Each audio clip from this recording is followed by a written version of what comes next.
Everyone, আজকে আরো একটি নতুন ভিডিও নিয়ে এসেছি। ভিডিওটি শেষ পর্যন্ত দেখবে। দেখো এখানে আমি লিখছি L I E U T E N A N T. এটা কি হলো? L I E U T E N A N T. এটা কি হলো? এটার উচ্চারণ হচ্ছে lieutenant. L I E U T E N A N T. এটার উচ্চারণ হচ্ছে লেফটেন্যান্ট। ওকে, তো এইবার এই লেফটেন্যান্ট বানানটি আমাদের কাছে অনেকের কাছে সেটা অনেক কঠিন মনে হয়। তো দেখো এটাকে আমরা কি করব, এখানে আমি এটাকে পার্ট করে নিচ্ছি। দেখো আমি লিখছি এখানে মিথ্যা, মিথ্যা তুমি, মিথ্যা তুমি 10টা পিঁপড়া। মিথ্যা তুমি 10টা পিঁপড়া। এখন আমি এই শব্দগুলো যদি ইংরেজি লিখি তাহলে কি হয় দেখো।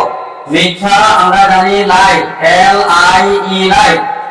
তুমি ইংরেজি হচ্ছে ইউ, তো এখানে আমি ইউ ওয়াই ইউ না লিখে শুধু লিখবো আমি ইউ।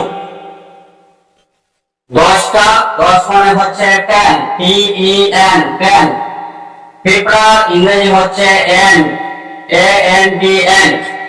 এইবার এই মিথ্যা তুমি 10টা পিঁপড়া, এগুলোকে যদি আমরা একত্রিত করে নেই তাহলে দেখো কি হচ্ছে। মিথ্যা তুমি 10টা পিঁপড়া, এল আই ই, তারপর হচ্ছে U T E N A N T.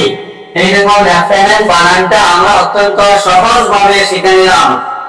শুধুমাত্র আমরা এই বাক্যটি যদি মনে রাখি যে মিথ্যা তুমি 10টা পিঁপড়া, মিথ্যা মানে হচ্ছে লাই, এল আই ই লাই, তুমি মানে হচ্ছে ইউ। এই ক্ষেত্রে আমরা ওয়াই ওয়াই ইউ না লিখে শুধু লিখবো ইউ। 10 মানে হচ্ছে 10, টি ই এন 10, আর পিঁপড়া মানে হচ্ছে N, A N D N. তাহলে এত কঠিন একটা বানান লেফটেন্যান্ট, সেটাকে আমরা অত্যন্ত সহজ ভাবে সেটাকে আমরা মনে রাখতে পারি। সুতরাং ভিডিওটি যদি ভালো লাগে অবশ্যই